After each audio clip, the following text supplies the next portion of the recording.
All right, in this section we are going to learn how to prepare your pans for baking because it's very, very important. Nothing is worse than when you go to dump your cake out of the pan and half of it sticks in the pan and the other half comes out on your cooling rack. That does not make for a very pretty cake. So I'm going to show you how to prepare the pans so that your cake bakes really nicely and then dumps out nicely when it's time to take it out of the pan. All right, so we've got our fabulous cake pans that we talked about that you need.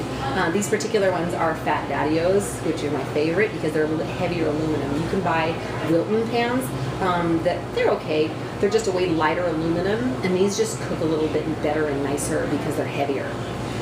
So what we're going to do to prepare these is we're going to use Crisco. I like just regular Crisco for this because it's very sturdy and stable, and you know, it holds the flour well and just makes a really good barrier to make sure your cake comes out of the pan. And we just use a regular paper towel.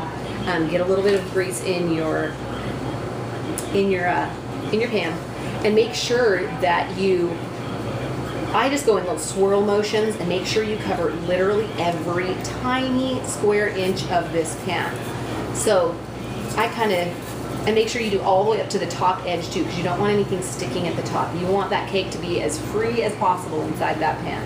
And so you want a fair amount of shortening in your pan, not so much that it's going to leave like raised ridges in your pan of shortening, but to where you don't want any metal showing through, and there's a good solid layer of shortening in that pan.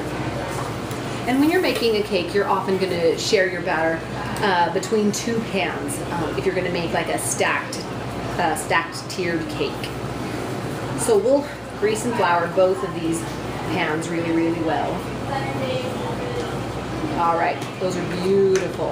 And then you just want to get regular all-purpose flour and coat every square inch of your greased pan with your flour. So,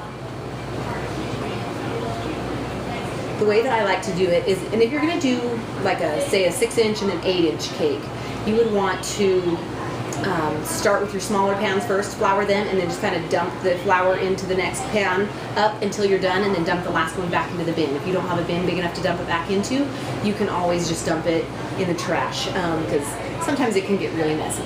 So we put a little bit of flour into your pan like that, and then you just kind of shake it around. And the best way to not make a mess is to shake it over the next pan you're going to grease and flour. And so then you've got your pan like that, and it's going to have some stuck in there still, and so I like to just turn it over on top of the other pan, give it a good shake, and now beautiful. It's all nice and coated, and you can tell if you happen to have missed a spot with the grease, you will see it very, very well when you put the flour on it. You will still want to see if you can go back and touch that up with some more shortening and put more flour on it, because that's where the cake will stick if you don't do that. So then on your last pan, you do the same thing, but since I've got my bin of flour down here, you can't see it, but I'm going to do it over the bin of flour, so it'll just go back in the bin.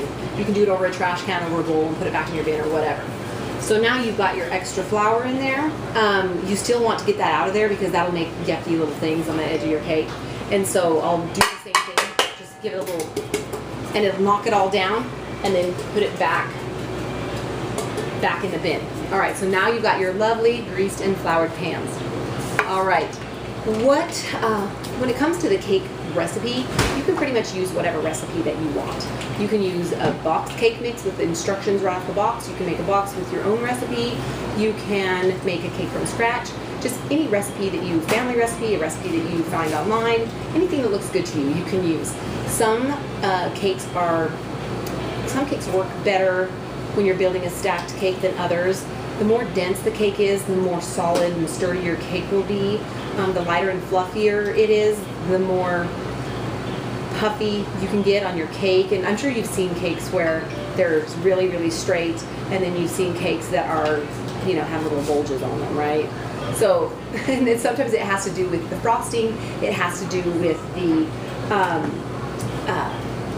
the filling, it has to do with cake. There's a lot of variables that go into making a really straight cake. So let's say you make a really stable cake like a red velvet cake. That's one of the cakes that we make that decorates the best because there's no chunks in it like carrots or nuts or you know, anything like that. So it's very smooth batter, but yet it's still a little bit more sturdy than some of your lighter, fluffier cakes like a white cake or a, you know, a box cake mix.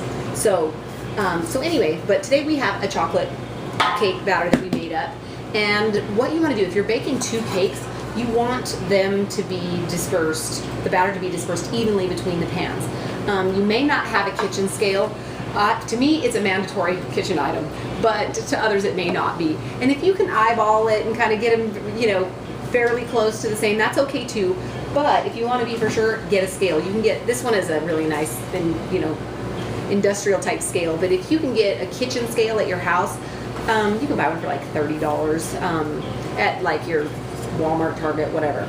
Anyway, so because I like to do things very, very precisely, I like to measure the batter and make sure there's the exact same amount of batter in both pans. And the reason why is because they bake more evenly if you've got the exact same amount of batter in each pan. Okay, so we're going to put it on our scale and hit tare to zero it out. And then we're going to, but first I'll just eyeball it and put as much in there that whatever looks like half. So that looks like half to me. And it weighs 21.6 ounces.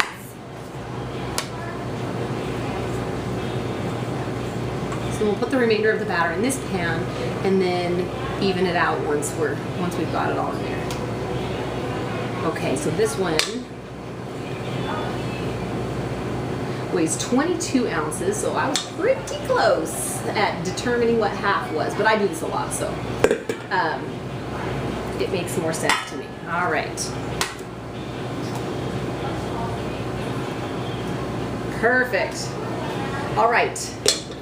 Each one weighs 22.2 ounces. Perfect. The exact same amount of batter in each one.